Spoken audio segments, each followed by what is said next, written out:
আমি আজকে fried rice করব তো আর ডিম কষা।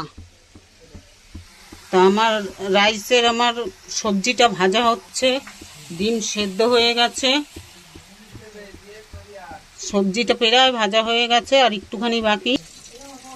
ডিম আমার ভাজা হয়ে গেছে, মশলা আমার রেডি, আদা রসুন পেঁয়াজ পুরো রেডি, আলু আমার ভাজা হচ্ছে,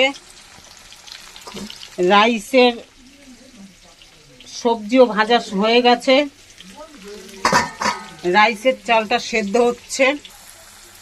আমার ডিম কষাটা কিন্তু প্রায় মশলা থেকে তেল ছেড়ে দিয়েছে, এবারে আমি জল দিয়ে দেবো।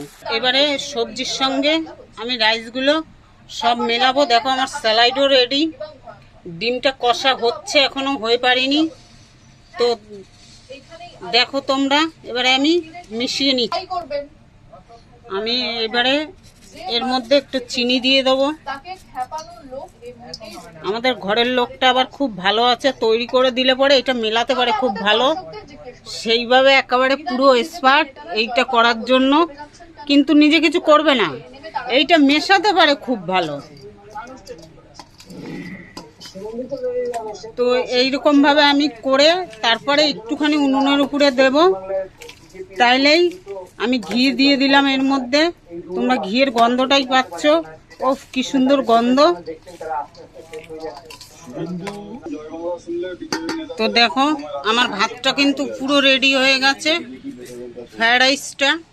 তো এইবারে চিনি আরেকটু দিয়ে দিলাম, ঘি আরও ঢেলে দিচ্ছে। দেখো এই লোকটা খুব এইগুলো ভালো পারে একেবারে, কিন্তু কিছু তৈরি করে নেবে না, তৈরি করে দিলে মেলাতে ভালো পারে।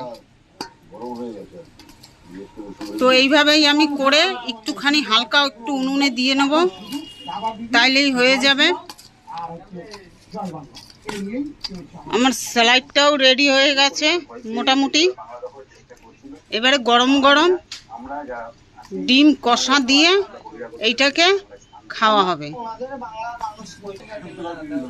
দেখেন এই কাজটা করছে কত সুন্দরভাবে, একেবারে খুব পরিপাটিভাবে করছে এই কাজটা।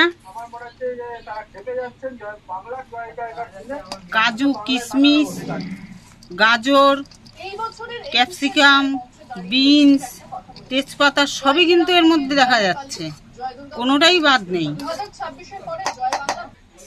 আমার কিন্তু ডিম কষাটাও রেডি হয়ে গেছে, এইবারে আমি গরম গরম পাতে চলে যাব খাওয়ার জন্য।